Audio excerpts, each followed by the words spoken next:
the Hospital Authority Board CEO Search Committee, an ad hoc committee of the board.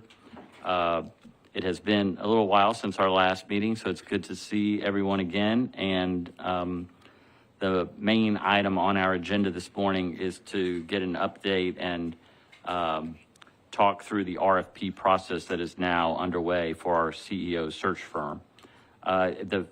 The first item on the agenda is a conflict of interest and opportunity for any member of the committee to disclose if they have potential conflicts for today's agenda and our business. Are there any potential conflicts anyone needs to announce? Hearing none, we'll go to our mission statement. Dr. Miller, would you mind reading our mission statement? To improve the health and wellness of Nashville by providing equitable access to coordinated patient-centered care, supporting tomorrow's caregivers and translating science into clinical practice. Our vision is leader in exceptional community health care, one neighbor at a time. Thank you very much. This is a public meeting, and so like any public meeting, we have an opportunity for members of the public to make comments to the committee before we start our business. Ms. Lester, do we have public comments? Yes, we have one from Mr. Bill Campbell. Mr. Bill Campbell. Mr. Campbell, if you will come and sit there, there's a microphone for you, and direct any comments you wish to make to the committee, and appreciate your being here and making comments. Good morning, board members. I have a prepared statement I would like to read. My name is Bill Campbell. I'm the Trauma Program Manager here at Nashville General Hospital. I'm speaking to you today to express my strong and enthusiastic support for the permanent appointment of Dr. Veronica Elders as Chief Executive Officer of Nashville General Hospital.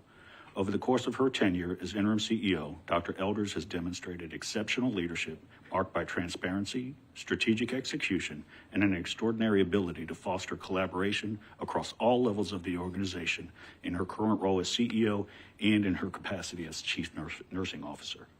As CNO, Dr. Elders was the driving force behind the transformational improvement in the hospital's leapfrog quality score, elevating it from a D to an A. This remarkable achievement was made possible through her effective application and execution of the Davidson model, directly improving nursing clinical care and overall patient outcomes. Her initiatives not only strengthened the quality of care, but also built a culture of accountability and continuous improvement. Her impact extends well beyond clinical outcomes. Through collaborative leadership, Dr. Elders spearheaded efforts that resulted in increased net patient revenues and a significant reduction in hospitals' reliance on contract nursing labor. Under her guidance, Nashville General also achieved state designation as a Level 3 trauma center, a critical milestone that speaks to both her strategic foresight and ability to deliver results through teamwork. Under her leadership, the emergency department metrics improved dramatically. Emergency wait times dropped well below national benchmarks. Door-to-doctor time was reduced from 34 minutes to 8 minutes, and door-to-bed times improved from 25 minutes to just 4 minutes. These achievements reflect not only operational acumen, but also her steadfast commitment to patient-centered care. Dr. Elders possesses a rare combination of vision and operational discipline. She has not only articulated a clear direction for the hospital's future, but has also executed initiatives with measurable impact. Her decisions consistently reflect a deep understanding of the needs of both the patients and staff, resulting in enhanced morale, improved efficiency, and a more cohesive organizational culture. One of her most notable strengths is her ability to build and nurture meaningful relationships with staff, physicians, community leaders, and board members alike. Dr. Elders leads with empathy and openness, creating an environment where collaboration is not just encouraged, but expected. Her transparent communication style instills trust, promotes accountability, and unites diverse stakeholders around shared goals. In a time when healthcare institutions are being challenged to do so much with less, Veronica Elders stands out as a kind of leader who can bring people together and deliver results. Her leadership has already begun transforming Nashville General Hospital into a stronger, more patient-focused organization. I'm confident that given the opportunity to lead permanently, she will continue to elevate the hospital's performance and its reputation in the community. For these reasons and more, I urge the board to appoint Dr. Elders the permanent Chief Executive Officer. She is exactly what Nashville General Hospital needs for the road ahead. Thank you very much, Mr. Campbell. Appreciate those remarks. Certainly share your praise for Dr. Elders, and on behalf of the board, want to express our thanks to you for giving us that endorsement of Dr. Elders is certainly well deserved, and hope that she will be an applicant for this position. She has done an excellent job by all accounts. Thank you so much.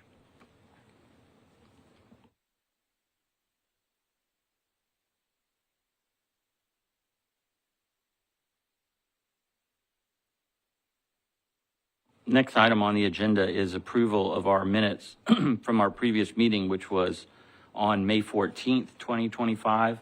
We circulated a copy of those minutes for your review. Before we entertain a motion, is there anyone who wants to suggest any changes or revisions to our previous minutes? Is there a motion to approve? So move. Okay, all right. Who wants to be the first? Who wants to be the second? 1, 2. 1, 2, all right. Very good. All right, there's a motion. It has been properly seconded. Is there any discussion? All those in favor of approving our previous minutes say aye. Aye. Any opposed say nay. The previous minutes are approved. Next on our agenda is old business. I have one update from our previous meeting, and you'll recall that we decided we would send, I would send a letter on behalf of the committee and the board to people who had expressed interest in this position. There were a number of people who had reached out to individuals and the hospital as a unit and expressed interest in being the hospital CEO. So I, working with Ms. Lester, drafted a letter and sent it to those 15 or so people, letting them know what we were doing, that we were hiring a search firm, we were going to be conducting a public competitive process to identify the firm to work with, and that we hope that they would maintain interest in serving. If so, if they'd please let us know, it'd be helpful information for us, but otherwise we would be beginning that search process in a few months, and that would be coordinated by whatever search firm is selected. Ms. Lester's let me know this morning that a few people have responded and said they maintain interest and would like us to pass their names along to the search firm that's selected, and we will certainly do that. Is there any other old business that anyone has before we move on to talk about the RFP and where that stands? Okay, if not, the new business for us today is to get an update, and I'll give the update on where the RFP stands. I'm going to have some notes from Diana Wolfart, who is, as you know, the HR director for the hospital and is helping manage that process. You received a copy by email in advance of or were available through the portal, the RFP itself. So I hope you've had the opportunity to review that. It was published on Monday, meaning it has been made available to people who are interested to bid. We compiled a list of firms based on input from this committee, based on records that Metro had, based on firms that the hospital was aware of. And so we compiled a list of people to send it to directly and to express, and all those who expressed interest have now been given notice that the RFP is available for people to respond. The deadline for firms to make submissions to the RFP is July 24, 2025. The hospital marketing department, in coordination with Metro and the mayor's office, is doing a press release to make this opportunity well known to as much of the community and interested bidders as possible. So there will be a separate press release to announce the RFP and encourage firms to apply for this opportunity. Diana has a meeting with Metro Procurement on July 8th, which is in advance of the deadline for submissions, to go over how the process will go once we receive all of the submissions and how those will be reviewed. We'll talk more about that in a minute. And that's where it stands. It's sort of a daunting document to read. I don't know how many of you opened it up or tried to make your way through it. There's a fair amount of boilerplate conditions that are not specific to what we're doing. I think I would direct your attention, there's a background section that starts on page 4 of the document and goes through page 5 and then 5 and 6. That is the part that is specific to what we're doing. And in general terms, what this RFP asks people to make a bid on is to, it focuses in particular on the CEO search. But as we talked about last time, expands beyond that so that we have a search firm that is available for the hospital to use to conduct executive level searches in the future, should the hospital need it. So rather than have it specific for this one event, it focuses on that event and it informs bidders of the qualities that we are looking for, the process that we anticipate to select a CEO in particular, but asks bidders to respond with their qualifications to conduct executive searches in general. Yes. How long will that last? Is that a 10-year thing, or? It's a good question. I imagine that it is not open-ended and it's in the RFP someplace. But I need to ask about that and find out what the duration of that agreement is.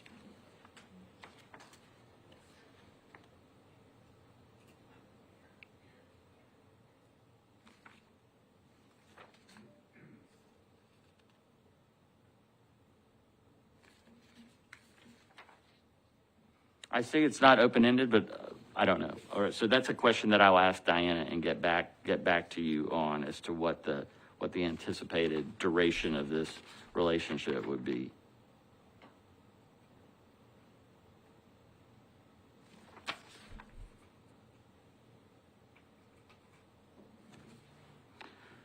Okay, so that is the gist of the RFP and the process that we have. One decision that we have to make, we can discuss and decide later, or if we're ready to make a decision now. The RFP, the way the process works on July 24, when the submissions are received and open, is there's an evaluation period or an evaluation process that is at first a scoring process. And there are criteria in the RFP that the bidders have been asked to make their submissions on, and a committee needs to be formed in order to review all of the proposals, to score the proposals, and to come up with at least an initial ranking of candidates and where they stand with respect to each other. So that is an evaluation committee. If we have more than one board member who serves on that evaluation committee, will have to be done in a public way, meaning that the deliberations, to the extent the committee gets together to talk about the responses, would have to be done in a public meeting. If we interview potential candidates, that would certainly have to be done in a public meeting. And so we have been asked by Metro Procurement how we want to handle the composition of the evaluation committee. We can have one representative from the board, someone from this committee would make sense, to serve on an evaluation team with hospital staff, which would likely be senior level executives, I would think, given the nature of this contract and the contract going forward.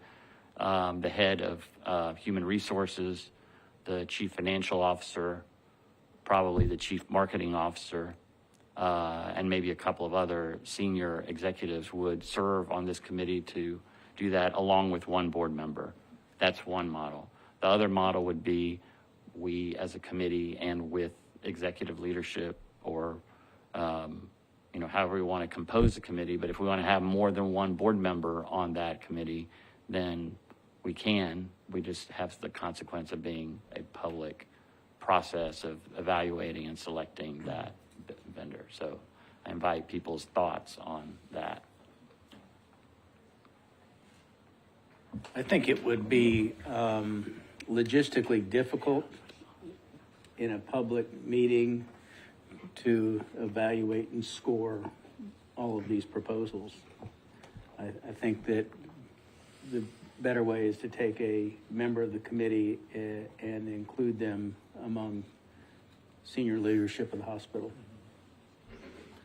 Mr. Chairman, if we go with the model of one board member on this committee, is there any reason that the other members of the board members of the current search committee could not review applications and submit their own rank list?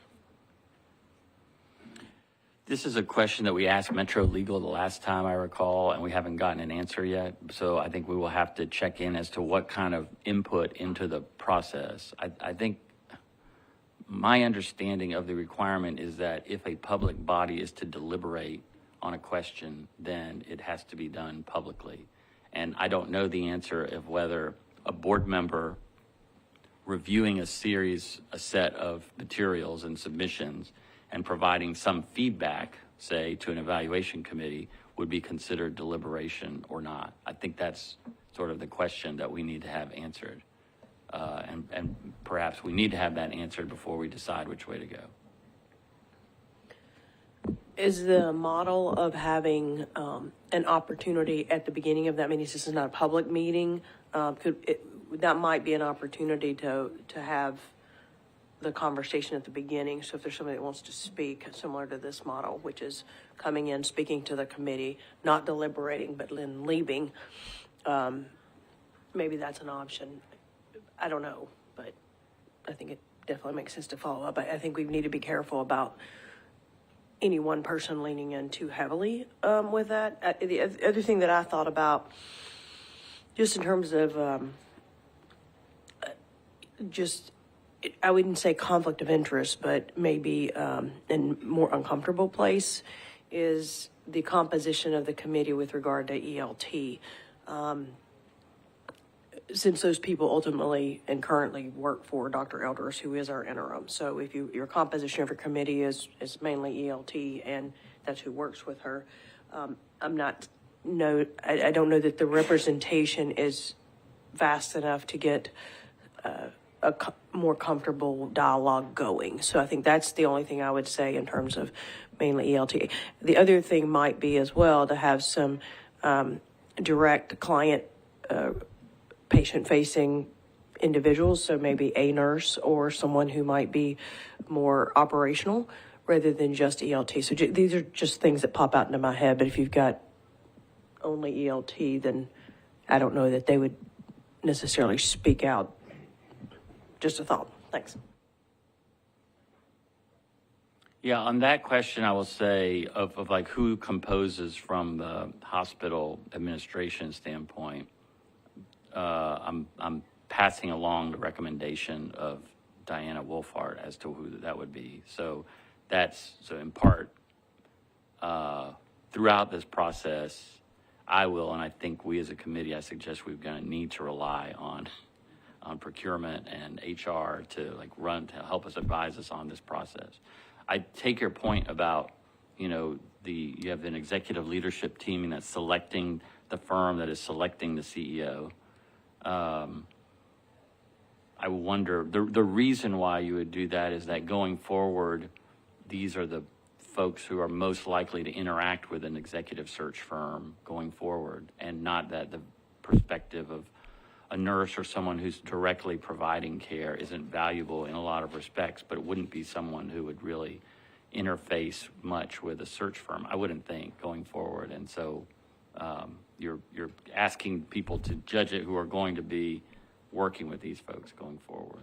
Yeah, not necessarily portions of the RFP, but more about what the position is, what is needed in the position, and maybe more consultative rather than maybe a member, but just what do we want in a CEO? I think it would be helpful to at least have some input from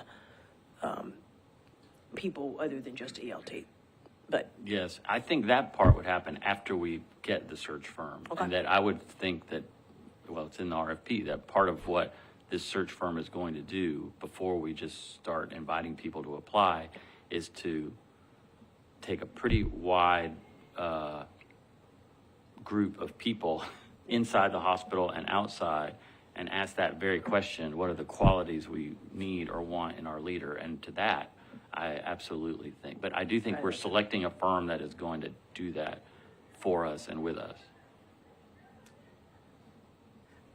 Would you clarify for me what steps we need to do? So we have to identify the firm for the RFP. So that's, and we need representation from the search committee to do that. Yes. Okay, so that's where we are at this point. And so how should that look? That's what we're talking Yeah, about? the question is, there's going to be a committee. The evaluation committee is the group that figures out which is the best proposal. We're going to get a bunch of, Right. hopefully, a bunch of submissions from search firms that say, we do the best job at hiring healthcare CEOs, and we have to figure out who's we're going to pick. And so that's step one, but that doesn't necessarily mean that that individual or representation from the search committee would be in the next part.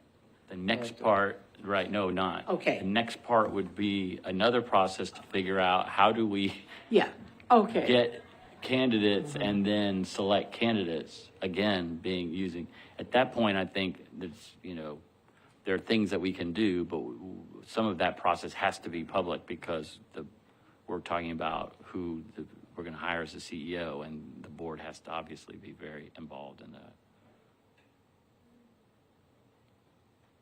Mr. Chairman, may I ask a question? I'm not an official member of this board. Yes, absolutely. Is it out of the question? My understanding is that going into executive session relates to two issues: strategy and marketing. Is there not an opportunity to further engage with the city attorney on the definition of strategy as it relates to this process, so that there can be a broadening of that definition to, at least in certain circumstances as we proceed, that there is an opportunity for the betterment of the end result for this committee to have the opportunity to have some of its discussions in executive session? We will add that to the list for Metro Legal. I think it's a good question. I think what I've asked this question before, and what I've been told is that it is very difficult to put a hiring decision within the context of strategy. This is but I take your question to be: are there parts of this process not? Some of it is some of it maybe can be done in executive session if we are talking about questions of strategy that are related to the CEO search. Okay. So we have two questions for Metro Legal. I think we will want to have, before our next meeting, be good to get some sort of, either put Metro Legal on notice that we need them to answer these questions for us in writing or appearing at our next meeting, or somehow getting that information to it. And if I may add one more observation, that however this committee determines to proceed as it relates to the one board member or multiple board members being on the potential search publicly, keep in mind that any candidate that understands that this process is going to be wide open may limit their interest in proceeding, as they may already be employed and may not be interested in having that kind of exposure. Yes, I agree. In fact, that is one of the questions that I think is an important one for a search firm, which is: what experience do you have in conducting a search for a public entity where, right, that issue comes up? I would rather my employer not know that I'm looking for another job, but I don't know that there's a way to do that when you want to be the CEO of a public hospital that is not in some way public, at least in Tennessee, at least based on the legal advice that we're getting about how this process has to be conducted. Is the process for scoring, is that established? I mean, if we're going to score each of these search firms, do we have a kind of a guide for what that scoring sheet would look like? Yes, if you go to page 14 of the RFP, which you don't have, but later I can pass it around to you. There's a section called evaluation criteria. All right, and then there are various categories within that. One is cost, one is methodology and approach, and the third is qualifications and experience. Each of those categories is weighted by a certain number of points. 30 points for cost, 30 points for methodology and approach, 40 points for qualifications and experience. So each of the reviewers will independently score using those number of points in each of those categories, and then the combination of scores of the members of the evaluation committee will come up with a score for each proposal. And so they will offer that quantitative analysis, but will there be an opportunity in a brief way to offer a qualitative assessment on each one of those, so that if they get a low score on one of those parameters, that we'd have a better understanding of where that low score came from? We will have to rely on Metro Procurement as to like how they conduct Yeah. this process exactly, but in general, the quantitative scores will ought to be a roadmap for which firms we would want to talk to directly in an interview where it takes on more of a qualitative component. I think there is a part of this process in which the evaluation committee can meet and discuss the numerical rankings. And if member of the committee, if there's an aberrational score, for example, there is a way to convene the committee so that the committee can talk through ways in which the quantitative scoring, it may not have captured what we needed it to capture. Mr. Chairman, I think I favor the approach where you have maybe one member of this committee and then a member of the ELT, preferably someone from HR, and then maybe the director of the operating room or the charge nurse for the ICU, and also emphasize speed of the process versus having too many people and then having to have it be a public hearing. Thank you. Good. Thank you. I appreciate those comments. And I think echoing what Dr. Miller's thoughts were on that, on the composition of the evaluation committee. Would you repeat that so I can make sure that Yes. Lester has this down? Dr. Nzarue has said that he echoes, I think, what Dr. Miller had said, that it'd be preferable to have only one member of the board participate on the evaluation committee so that that process can move more efficiently, and the evaluation committee can do its work without having to do it through public hearings. But the other members of the team, that's I want to get that listing as well. I mentioned Diana Warford, or a representative of HR, and then either the director of the operating room nursing or the director of ICU nursing, someone who cares for patients on a daily basis.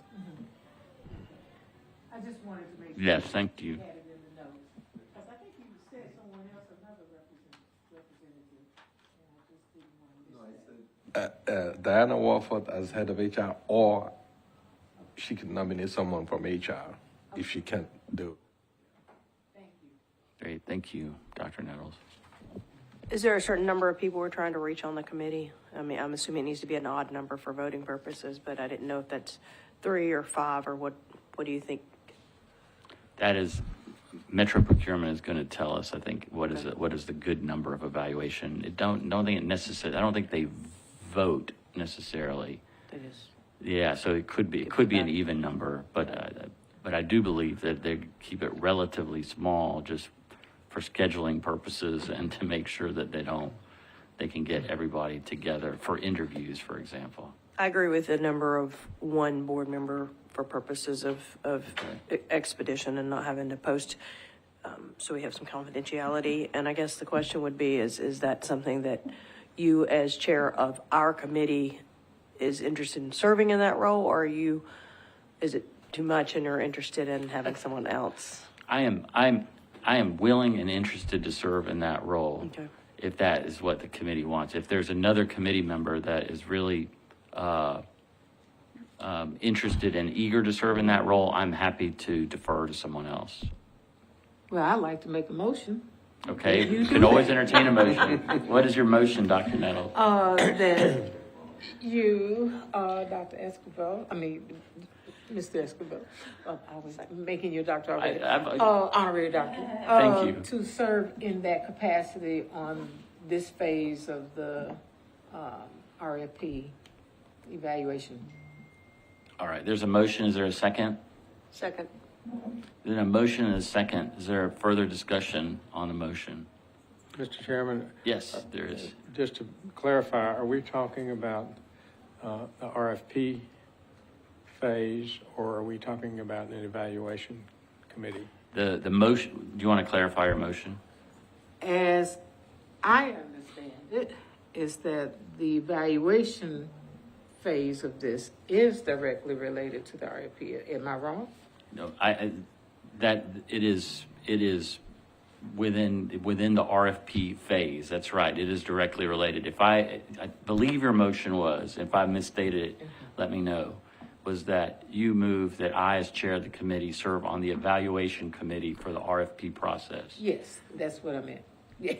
So this is the phase of choosing the search, RFP. the search firm. The search firm. Okay. Yes. This is not for the evaluation of applicants. Oh, No. no. That's a lot further down the road, I Just think. wanted to be Yeah. sure. Yeah. And one thing I would point out, and I can't, I certainly can't give a legal opinion about whether a CEO search is strategic in the definition of strategic that is required for closed meetings. But if it were deemed so, then Metro Legal has previously given the opinion to us that an ad hoc committee may have closed sessions if they meet those criteria, independent of a board meeting, which we've never done before, but that, in his opinion, would be allowed if it were determined it met the criteria, and this committee or a subsequent committee related to choosing a CEO desired to do that. And therefore, if the committee had more than one board member, there could be a closed session under those circumstances. That's good to know, that we, as an ad hoc committee, can function the same way as the board and go into executive sessions we need to, because we are the CEO, ad hoc CEO search committee, but we're sort of on this, before we get to the business of the CEO search, we have this prior business of selecting the firm that is going to assist us with that search. But at either stage, but most importantly, I think, at the stage where we are evaluating candidates for the position, it would be good to know if they're a part of that can be done in executive session. Well, I'd like to think too that during this time, as the evaluation process is going on to determine who the search firm will be, that we'll be able to answer those questions so that we can develop a plan or a process where we can really move expeditiously through this process. So I think it kind of serves as a really good opportunity to focus and be able to move quickly. Yes, and that reminds me that part of the RFP does convey to the bidders for this position, for the search firm, of how we want to move quickly on the CEO search. I think what we've put in the RFP is that we would like the CEO search to commence within 30 days of selecting the search firm. So bidders are on notice that after we select someone, we're going to move immediately into the CEO search process. So there's a motion and a second. Is there any further discussion on the motion? The motion is that I, as chair, serve as a member of the evaluation committee for the RFP process and only the RFP process. All right, all those in favor say aye. Aye. Any opposed say nay. The ayes have it. Motion carries. Thank you. Oh, thank you so much. You said congratulations. Yes. Okay, well, Thank you for your service. thank you. It's my pleasure. Thank you for your trust. Okay. That is all that I have for new business. Unless someone else has something they want to discuss. Dr. Miller. So we expect to have these requests for proposal by July 24th, and the scoring process will take how long, and then when would we expect to start interviewing search firms? I will say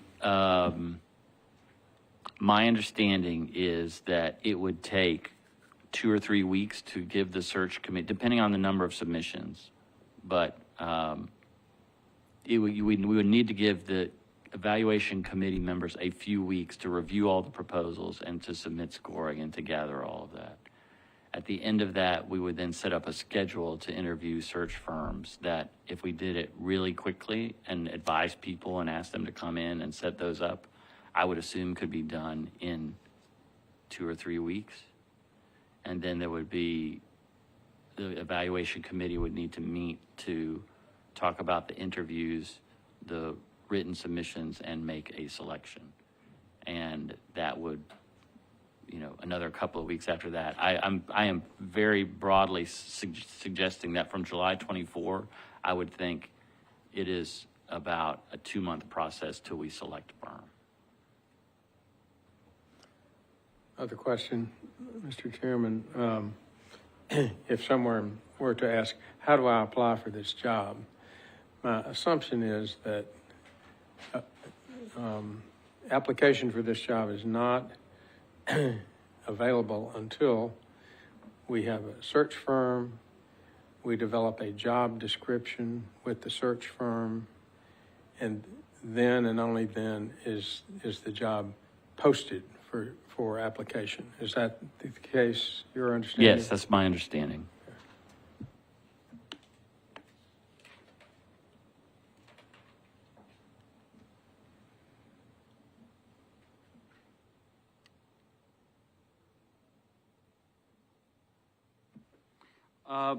Our next meeting date is July the 9th. I think that we likely won't need to meet on July the 9th. And the next meeting after that would be the 23rd. Given that we've made the decision about what the composition of the evaluation committee is going to be, that can proceed on July 24th. The next reason to meet would be to receive from Metro Legal the information or the advice that we've asked. What is the committee's desire to meet to receive that information? On July 23rd, there won't be any update on the RFP itself. So I'm open to suggestions or what people's schedules are like in terms of how urgently we want to meet to receive that information. For the RFP purposes, sometime after July 24th, we could get information about the number of bidders. We wouldn't want to reveal the identity of anyone yet. That's still a process that is done confidentially until we make a selection, and then the entire process that we've undergone becomes public. But up to that point, it's a confidential process of who the bidders are, what their submissions are, while it's in consideration. Anyway, this is all a way of asking folks when do you want to receive an update on the legal question, and how strongly do you feel about getting an update with some statistics after we get the submissions? I have a question about the information that can be shared with the committee via email. I mean, I don't know if it can just be an announcement and bulletin comparative to, like, I know we can't get feedback and deliberate on email, but if there was an ability to give a write-up without any kind of disclosure issues, I think that would be helpful in after your meeting in July. I don't think that that would necessitate on our part a decision at that point either, since you're talking about a 30-day delay. So it sounds like the very first time potentially that we would need to meet would be more like September. It sounds like, given the 24th, the 30 days, blah, blah, blah, you know. But I would be interested if the only way to receive an update would be in person. So is another question for Metro Legal, but, you know, if we have, if part of the information we're seeking has to do with Metro Legal's opinion about things that you have listed, I believe that if it came from Metro Legal, that they could share their opinion with the members of the committee. This has happened before. I would think so. Yeah, I would think so. That we can get that. I would think we could receive all of that by email. I don't know why we would, because we're not deliberating on anything to keep the committee informed. Ms. Lester, do you have a thought about that? It's my understanding that if it comes to me, I can give it to you one way. And as long as the two of you or three of whatever many are not deliberating, you should be able to receive the information. Are you talking about like the scoring? Yeah. So that as 3 weeks after July 24th, we could receive the scoring for the You could receive information about how many vendors are going to be interviewed. If we send out to this committee the scoring itself, it's a public document. I mean, we can do it. There's nothing wrong from an open meetings perspective, but we're creating a document, and the procurement process, again, until a vendor is selected, is supposed to be confidential, in part because so that there's no extraneous, input into that process. So this committee will actually pare down the number of firms that we review. The evaluation committee will do that. Yeah, Yes, that's right. exactly. Yeah. That's right. The evaluation committee will do the scoring, will interview people, will do all of that because it won't be deliberating as a public body. It's not a public body. And can do all of that, again, more expeditiously than if we had to meet and make those deliberations in public. Ultimately, the evaluation committee that's created will their goal would be to come back to this committee with a recommendation or ranking, and then this committee would then decide to move forward, or is that accurate? Because there's a contract, would have to be approved by the board ultimately. But it would come to us and then we push it to full board. I'm guessing. I would think that for the way the board operates, we would ratify the decision and say we agree with the decision. We're going to recommend to the board that we hire X firm. And because it's a contract in excess, it will be a contract, I think, in excess of our requirements, the board would have to approve entering into that contract. And so for efficiency, it would be good to have meetings like that scheduled immediately before board meetings like today's is. Yeah. Yes, we'll do that. That process is out in the future. So I think what I'm hearing is that if we can, and I think we can, receive updates on how the process is going, and if Metro Legal can communicate to us on the questions we've asked, that we may suspend this committee's work for a couple of months. And I'm glad we've had this conversation, just so you think there will be a lot of work going on in the interim, but not really anything for this committee to do until we have a recommendation on a search firm. So do I understand that it's okay for me to cancel both meetings in July, and how far out do you want me to cancel at this point? I think at this point, not knowing what's going to happen, we should leave those meetings on the calendar for August in case there's something. Okay. But I think it's really, because we are waiting for people to submit bids, and they can submit them all the way until July 24th. Right. There's really not anything for us to do through the end of July. And we likely will cancel August meetings if things are going smoothly and there's not any oversight that this committee needs to exercise. So at this point, the next meeting is scheduled for August the 6th until we hear otherwise. Correct. Okay.